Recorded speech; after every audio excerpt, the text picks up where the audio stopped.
Perché à plus de 1000 mètres d'altitude et bordé d'une épaisse forêt, un petit village discret, aux confins du pays cévenol, n'en finit pas de faire parler de lui. Il y a quelques jours, le Chambon-sur-Lignon a reçu un véritable cadeau du ciel. Un héritage de plus de 2 millions d'euros. Une fortune pour cette commune de Haute-Loire de 2500 âmes. C'est un juif d'origine autrichienne qui a légué tout son patrimoine à ce village, qui l'a caché lorsqu'il était enfant pendant la Seconde Guerre mondiale. Le Chambon-sur-Lignon lui a sauvé la vie. Éric Schwamm ne l'a donc jamais oublié.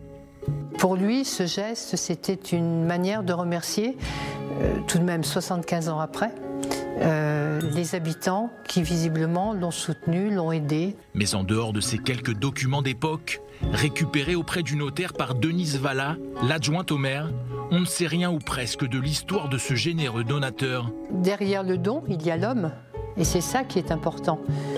C'est de savoir qui il était. Et donc maintenant, nous nous trouvons devant une sorte de puzzle dont nous avons quelques pièces et nous cherchons à reconstituer son histoire. La seule chose que l'on sait, c'est qu'il est arrivé ici quand il avait à peine 12 ans, pendant la guerre en 1943. Lors de ses recherches, cette ancienne professeure d'histoire a tout de même pu établir certains faits. Le jeune Éric est arrivé au Chambon-sur-Lignon avec ses parents. Les Schwamm ont fui l'Autriche au moment de son annexion par l'Allemagne nazie dès 1938. 5 années d'exil à travers l'Europe pour échapper à l'enfer, avant de finalement trouver refuge sur ces terres, en zone libre. Ici, la famille a pu bénéficier d'une chaîne locale de solidarité et de silence jusqu'à la libération de la France. Les Schwamm n'ont d'ailleurs pas été les seuls à profiter de ces terres d'asile. Bienvenue au lieu de mémoire au Chambon-sur-Lignon. Donc voici la carte du plateau, qui est le territoire concerné par l'histoire de sauvetage pendant la Seconde Guerre mondiale, avec au centre donc le village du Chambon-sur-Lignon, mais c'est bien l'ensemble du territoire qui est concerné par cette histoire. Au moins 2500 juifs, dont une majorité d'enfants, ont été cachés par les habitants de cette région. D'ailleurs, en 1990, Israël a décerné un titre honorifique au Chambon-sur-Lignon, seul lieu d'Europe avec un village néerlandais à avoir reçu une telle distinction. En fait, sur ce territoire, il y a plusieurs facteurs qui se sont un petit peu combinés pour expliquer cette histoire d'accueil, avec un premier facteur qui est tout simplement la géographie, qui est une géographie protectrice. On est sur un territoire de campagne, à la montagne, vraiment isolé des grandes villes, donc on va pouvoir se cacher plus facilement ici qu'ailleurs en France. Et puis, une autre raison aussi, c'est la forte présence du protestantisme sur le plateau.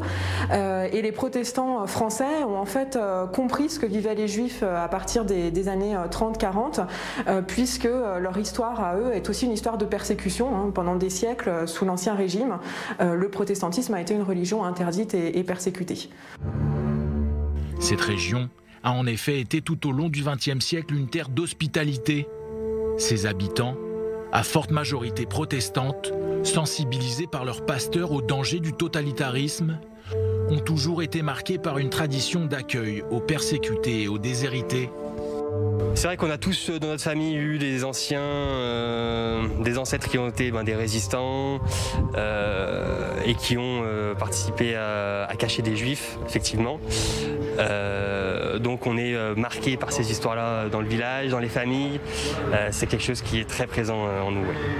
À la fin de la guerre, alors que ses parents retournent en Autriche, Éric Schwamm, lui, reste vivre au Chambon-sur-Lignon jusqu'à l'obtention de son baccalauréat. C'est ce passage-là qui l'a marqué le plus, être capable de trouver un calme où on ne lui demandait pas sa religion et où on était dans un système où les jeunes n'étaient pas pourchassés, ils étaient reconnus pour ce qu'ils étaient, des enfants en train d'apprendre. Éric Schwamm devient par la suite un brillant pharmacien et épousera une femme de la région. Il s'est éteint seul dans sa modeste maison lyonnaise à l'âge de 90 ans, sans descendance. Quant à ces 2 millions d'euros, qui représentent les 2/3 du budget annuel du Chambon-sur-Lignon, ils seront destinés aux enfants de la commune.